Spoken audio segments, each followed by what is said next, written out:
Muy buenas noches, queridos participantes.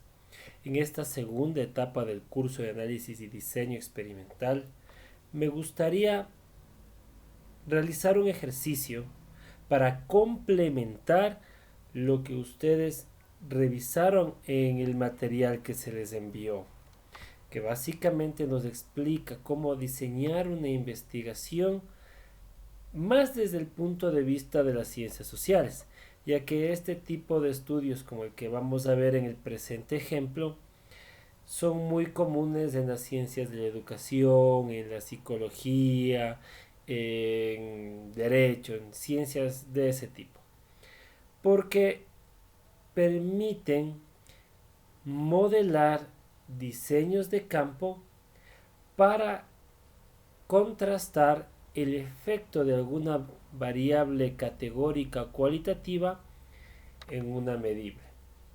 Entonces, estos métodos que si ustedes eh, leyeron en la parte de los documentos que se les pone en la parte de los recursos, pueden haber visto en el libro de Ñaupas que se les compartió que la clasificación de los diseños experimentales parte desde lo preexperimental, que es simplemente la comparación de un grupo de estudio con un control, o cuando hacemos los análisis antes y después, lo que conocemos como muestras independientes o análisis de muestras relacionadas. Si le queremos subir un poquito más el nivel de la investigación, estamos hablando de hacer un análisis con un grupo de estudio y uno control, pero a ambos grupos hacerle una medición antes y una medición después. ¿Sí?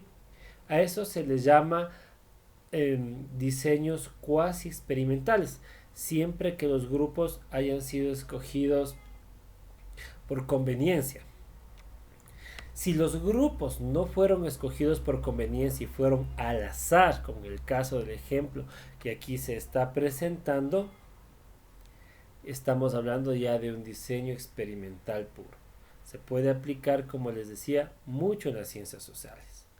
Hablemos un poco del enunciado antes de continuar.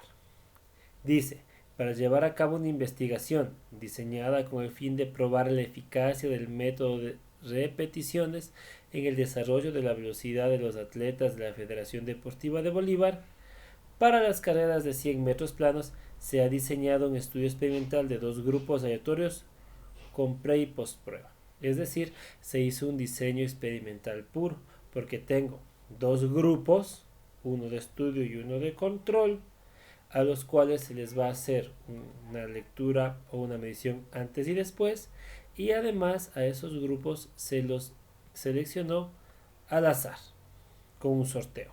¿Sí? Dice, el estudio contó con la participación de 26 deportistas de élite cuyos rangos de edad oscilan entre 23 y 26 años. Obviamente, como un método de control en el estudio no puedo utilizar deportistas de diferentes edades porque va a influir en la respuesta o en la medición de la variable dependiente. Y esto es un, un hecho importante que hay que tomar en cuenta cuando se trabaja con este tipo de investigaciones. Siempre existen factores externos que van a influir en las respuestas, en las mediciones de la variable independiente, perdón, de la variable dependiente.